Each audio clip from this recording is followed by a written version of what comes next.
We have a world food system. It's based on large multinational companies. It's based on private profits.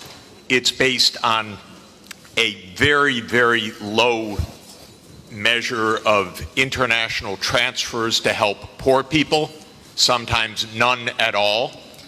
It's based on extreme irresponsibility of powerful countries with regard to the environment, and it's based on a radical denial of rights of poor people, as we just heard. It's interesting, we heard from the Minister of DRC, what's wrong with your country? Well, we don't even start by saying the King of Belgium created a slave colony for 30 years. The government of Belgium ran the slave colony for another 40 years. The CIA assassinated your first popular leader, Mr. Lumumba, and then installed another dictatorship for the next 30 years. And then Glencore and others now suck out your cobalt without giving you tax income. We don't reflect on that. We say, what's wrong with you? Why don't you govern properly? And so we have a system, but we need a different system. We cannot turn this over to the private sector. We already did about 100 years ago. Not only to the private sector with the U.S. military behind it. So we have a system, but we need a different system.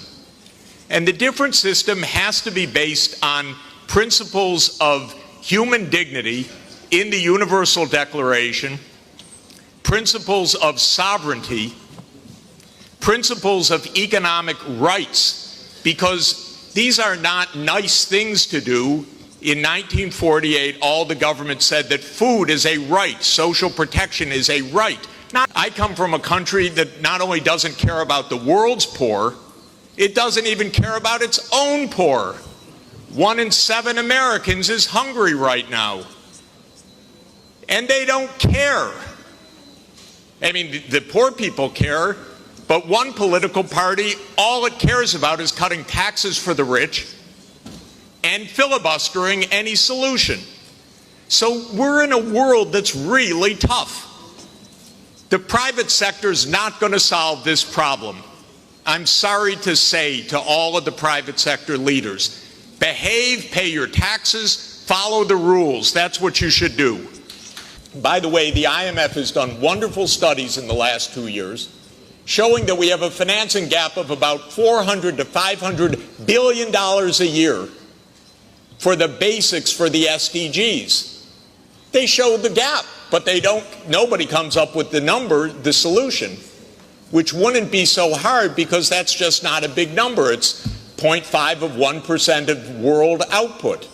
So if we really care, we wouldn't have the G7 saying, we love education, therefore we're going to give $3 billion for education. That's what they said at the summit.